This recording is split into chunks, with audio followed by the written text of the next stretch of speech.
Have you ever found yourself scratching again and again the same spot on your skin? Maybe it was your shin or the middle of your back. Maybe it came at night just as the world was quieting down. You told yourself it was dry skin or maybe that soap you changed last week. But deep down, something didn't feel quite right. There's a strange truth about growing older. Our bodies begin to whisper, not shout. The signs don't always come in thunderous pain or dizzy spells. Sometimes they come wrapped in something as ordinary, as quiet, as an itch. Not just any itch, but the kind that lingers, the kind that keeps coming back, the kind that makes you pause mid-thought and wonder, what are you trying to tell me? You see, the older we get, the more our skin becomes a storyteller, one that speaks not just of age, but of inner balance, of blood that moves slower, of organs that tire, of nerves that quietly fray. And in those soft, persistent itches, our body might be offering a clue, an invitation to listen closer. Because what if that itch on your leg isn't just dryness, but a soft red flag waving from deep inside your veins? What if that tingle on your back isn't from a sweater tag, but your liver or kidneys asking gently for help? And what if the sudden urge to scratch your scalp isn't about shampoo at all, but your nervous system quietly unraveling from years of unspoken stress? Today we open a door, not to fear, but to awareness, to the kind of awareness that could help you live not only longer, but more peacefully, more clearly, more connected to the signals your body sends. Because when the skin speaks, it's never just about the surface. It's about the life that pulses beneath it. There's a kind of itch that starts low, just above the ankle, maybe around the calf. It creeps in softly, so softly you might not even notice it the first few times. But then it returns, night after night, quietly, persistently, like a thought you didn't want to think, but couldn't escape. Many dismiss it as nothing, just old skin, winter air, the socks you wore too tight. But what if it wasn't? What if that itch is your body's Morse code and the message is urgent?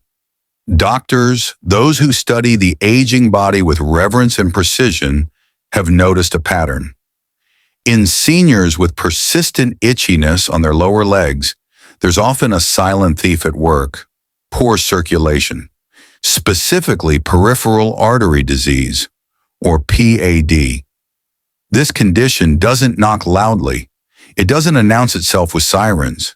It arrives with whispers, with tired legs, with skin that dries too fast, and yes, with itches that lotions can't soothe. You see, the blood that once flowed freely to your limbs now struggles through narrowed vessels. The skin, deprived of oxygen and nutrients, becomes sensitive, thirsty. It begins to signal distress the only way it knows how. Harvard Medical School calls the legs the second heart. Why? Because they're vital to pumping blood back up toward your chest, your brain, your lungs. When the legs slow down, the whole orchestra of your body falters. In one study from the Framingham Heart Study, scientists found that individuals over 70 with poor circulation in their lower limbs had a significantly higher risk of heart complications, even cognitive decline. But here's where the story turns. Let me tell you about Harold and Dennis. Both men were 82, both widowers, both loved their morning routines. Harold walked every morning just around the block. He said it wasn't about exercise. It was about rhythm, breath, clarity. Dennis, on the other hand, had grown still. He spent more time indoors, more time seated, and he had started scratching, not just once, but often, especially at night. It started with one ankle, then both calves. He tried creams, changed his soap. Nothing helped. He didn't know that beneath that itch, his blood was stalling, his heart working harder, his body sending signals. It wasn't until he collapsed one evening, nothing dramatic, just a dizzy spell by the kitchen counter, that his doctor connected the dots. The itch had been the first sign, and yet, the ending isn't tragic, because once diagnosed, once he listened to the itch, Dennis began to walk again. Slowly at first. He wore compression socks, drank more water, raised his legs when sitting, and the itch, it faded, not overnight, but steadily, like a storm passing. Because the truth is this, your body is not your enemy. It does not wish to punish you. It wishes to warn you, to wake you, to pull you back into conversation. And sometimes that conversation begins with your legs, with an itch that means more than it seems. But what if the itch doesn't come from your legs? What if it comes from somewhere harder to reach and easier to ignore? The upper or mid-back, a place we rarely see, rarely touch, yet a canvas where the body sometimes draws its most urgent whispers. It's the kind of itch that wakes you in the middle of the night, that pulls at you just as you begin to rest. There's no rash, no redness, just that deep, unsettling sensation, like something inside is uneasy, unsettled, unwell. And still, we dismiss it. We change our detergent. We blame the tag on our shirt. We try another lotion, another ointment, another guess. But the truth runs deeper, because when the skin between your shoulder blades begins to itch without reason, it's often not the skin that's speaking, but the organs beneath it, your liver, your kidneys, two of the most loyal, tireless workers in your entire body. They filter your blood, cleanse your system, maintain your inner balance day and night. But when they begin to struggle, silently without pain, they often reach for your skin as their messenger. The medical term is uremic pruritus, a condition linked to kidney dysfunction. It's not well known, but in older adults, it's far from rare. As waste products build up in the bloodstream, they irritate the nerves, and the skin, especially in the back, becomes an outlet for distress. And the liver? When overburdened by medications, poor diet, or simply age, it slows its detoxification. Toxins circulate longer, and your skin begins to feel it before you even realize something's wrong. Let me tell you about Janice, 76, quiet, proud, the kind of woman who never wanted to bother anyone. She lived alone, cared for her garden, and kept her home spotless. But she began to itch. It started on her back, just a small patch. She assumed it was her new detergent, then her bath soap. She tried everything.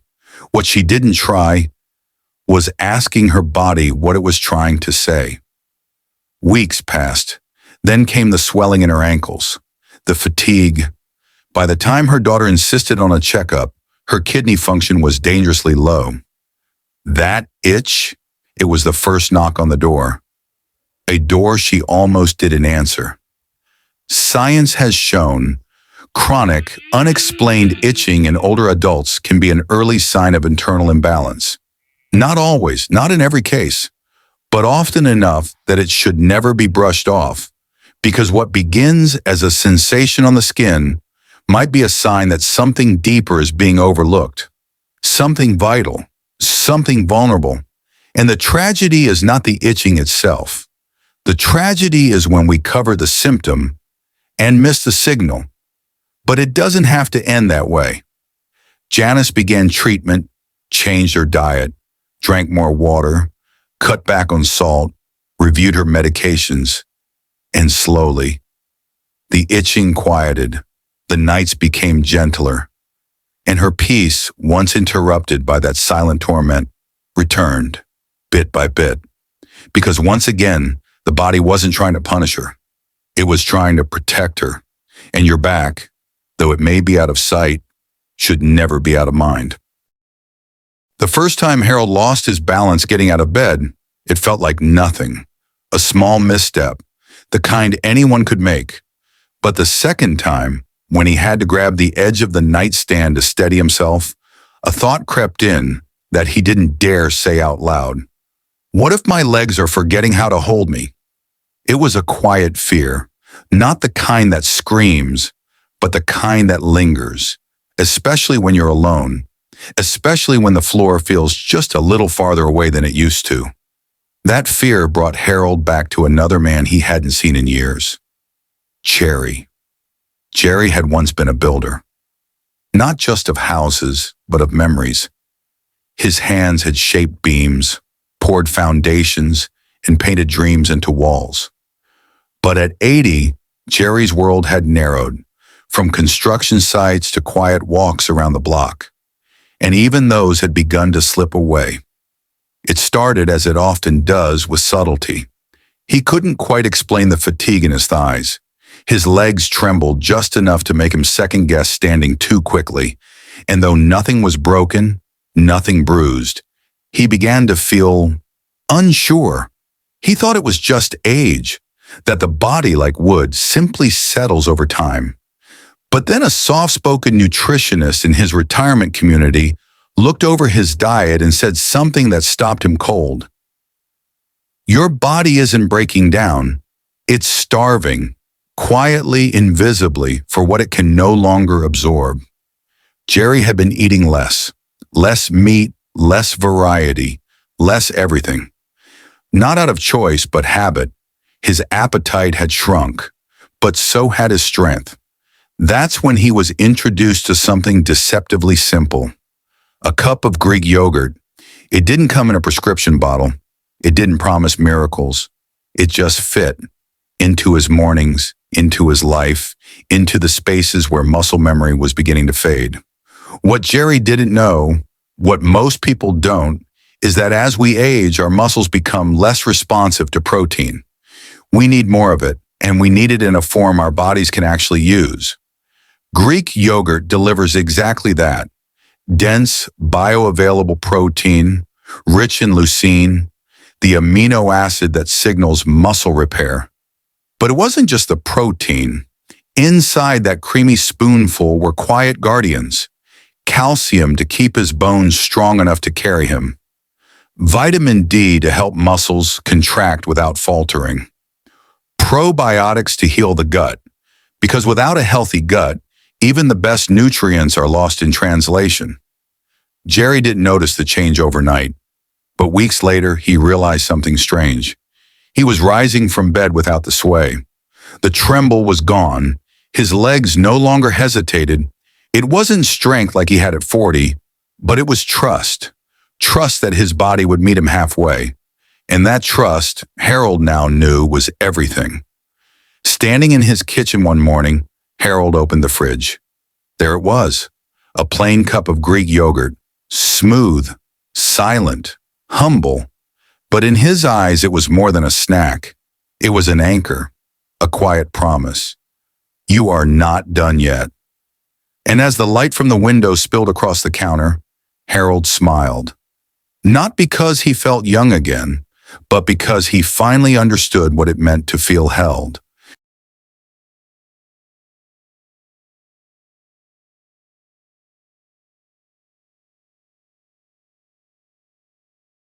By the end of that month, Harold's kitchen looked different, not in appearance, but in intention. The salmon wasn't just fish anymore. It was strength. The spinach wasn't a garnish. It was circulation. The yogurt, resting quietly on the shelf, had become trust. And yet, something still felt unfinished. His legs, though steadier, still lacked something. Not quite power, but endurance. That quiet fuel that used to carry him through an entire day without pause. That once let him lose track of time pruning the garden or strolling down memory-filled roads. Now, even after progress, he'd feel the fatigue settle in by noon, as though his body ran out of breath before his heart did.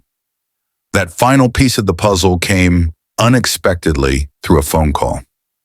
It was Susan, his sister-in-law, once known for her boundless energy and the way she could turn a wild, tangled yard into a blooming paradise with nothing but a trowel in her hands.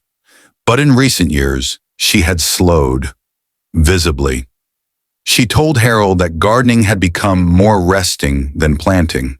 She'd sit in her chair, watching the weeds grow faster than her hands could keep up. She missed the dirt, the sun on her neck, the satisfying ache after a long day tending to life. "I thought it was just me," she whispered, like I was quietly fading into the soil. But her granddaughter, a young, bright-eyed dietitian, had another idea. She had looked at Susan's plate and said, without judgment but with conviction, "You're not feeding your fire, Grandma. You're snacking on sparks, but what your body needs is embers." And so, she gave her a root. Not a rare supplement, not a powdered promise, just sweet potatoes. Software, earthy, ancient, but behind their humble skin, sweet potatoes hold the one thing older muscles crave but rarely receive: steady energy. Unlike sugar-laced snacks or refined carbs that flood the bloodstream with a rush, then leave you empty, sweet potatoes release energy slowly, sustaining every movement, every breath, every step with quiet resilience. They are rich in complex carbohydrates, the kind that feed muscles instead of spiking blood sugar, and within them lies a powerful friend, potassium, a mineral essential for preventing cramps, aiding contraction, and restoring what exertion quietly depletes. Susan began roasting them twice a week. Olive oil, a dash of cinnamon, no fanfare, and slowly the shift returned. Her hands dug back into the earth. Her pauses between planting grew shorter. She began finishing tasks again, not just physically, but with joy. And most of all, she smiled while standing. That was what Harold remembered most. The thought of Susan, laughing in her garden boots, mud on her knees, sweat on her brow, and life blooming not just from the soil, but from inside her. He looked at the sweet potatoes on his counter, their rough skins hiding the warmth within. He peeled them slowly, reverently, as though uncovering a secret passed down from root to soul. Because now he knew, strength isn't just what lifts you. Endurance isn't just what carries you. Together, they're what lets you live fully, even when the world thinks you're supposed to slow down. Harold's plate that evening wasn't fancy, just roasted sweet potatoes, spinach sautéed with garlic, a slice of grilled salmon, and a side of Greek yogurt with honey and walnuts. But to him, it was more than dinner. It was a declaration, a promise to his legs, to his life, that he wasn't done walking, not yet. How nature's most ancient remedy protects your ability to move. By now, your body has begun to stir again. Your joints have softened. Your breath has steadied. Your legs have remembered what it means to belong to you. And your first bite of the day now speaks healing instead of harm. But there's one last piece to this quiet resurrection, and it doesn't come from a machine or a pill. It comes from the deep, where life began. The ocean, cold, timeless, wild. It holds something many of us have forgotten: the power to keep blood flowing, joints gliding, and muscles speaking the language of vitality. Because inside the humble flesh of cold water fish, salmon, sardines, mackerel, lives something ancient. Omega-3 fatty acids, not just nutrients, not just supplements, but messengers of anti-inflammation, gatekeepers of circulation, bridges between your aging blood vessels and the strength that still waits in your legs. Let me tell you a story. Walter was 82 when I met him. Not frail, not ill, but exhausted. His legs, he said, felt like anchors, not from weakness, but from slowness, a kind of inner fog that began in his calves and crept upward, stealing energy, stealing ease. No amount of rest fixed it, no medication helped, until he added something simple, twice a week, a piece of grilled salmon, no sauce, no fancy plate, just pure, real food. 2 months later, he stood in front of me, not just steadier, but lighter. He said, "It's like my blood finally remembered where to go." You see, when your circulation begins to fail you, your legs are the first to notice. They swell, they ache, they stiffen after sitting, and your heart must work harder just to send oxygen downward. But omega-3s thin the blood gently. They open vessels. They calm the silent fires that age alone cannot explain. And they whisper to your lower limbs, "We haven't given up on you yet." And if fish is not part of your plate, there are still ways in. Algae-based omega-3s, flax seeds, chia, walnuts. The key isn't perfection, it's presence, consistency, not complexity. But here's the part no one talks about.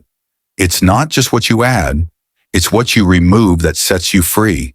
The deli meats, the red meats, the processed oils, they thicken the blood, cloud the joints, and slowly they silence the ease that was once your birthright. So today, ask yourself, what am I feeding the future of my movement? Because the truth is, your legs don't just need strength. They need permission. Permission to move with grace, to receive what nature has always offered, to remember that aging does not mean shrinking, it means refining. And when the ocean meets your plate, your blood remembers its rhythm, your muscles find their breath, and your steps, once hesitant, begin again. This isn't goodbye. It's the beginning of a different kind of presence. So now we arrive at the quiet edge of the story. You've listened, you've felt, and maybe, just maybe, something in you has stirred, not loudly, not with fireworks or fanfare, but like a small ripple in a still pond, barely visible, yet impossible to ignore. And that, dear friend, is where true change begins, not in the muscles, not even in the breath, but in the moment your awareness shifts, the moment you no longer accept stiffness as your sentence, the moment you stop asking, "What have I lost?" and begin asking, "What can I still reclaim?" I'm not here to promise miracles, but I will tell you this. 3 minutes is enough to make your body listen again. And when the body listens, the soul follows. With each joint you awaken, each breath you honor, each step you reclaim, you send a message to the world. I am still here, and I still matter. But now comes the part I cannot do for you. Now you must choose. Will you carry these words into tomorrow? Will you give your body, not perfection, not pressure, but a small sacred offering of attention? Or will you let the story fade, like so many others, into the fog of forgotten intentions? This is not a guilt, it's a gift, and it waits for you at the edge of your bed, in the rise of your chest, in the quiet rhythm of your steps. 3 minutes, yours alone. So as we part, I leave you with this challenge. Don't wait for pain to become your teacher. Let awareness be your guide. Let curiosity be your compass. And let this gentle question echo long after this moment ends. What if today was the first day your body felt seen again? Until next time, may your movements be mindful, your breath be generous, and your steps free. We'll meet again. But first, go meet yourself.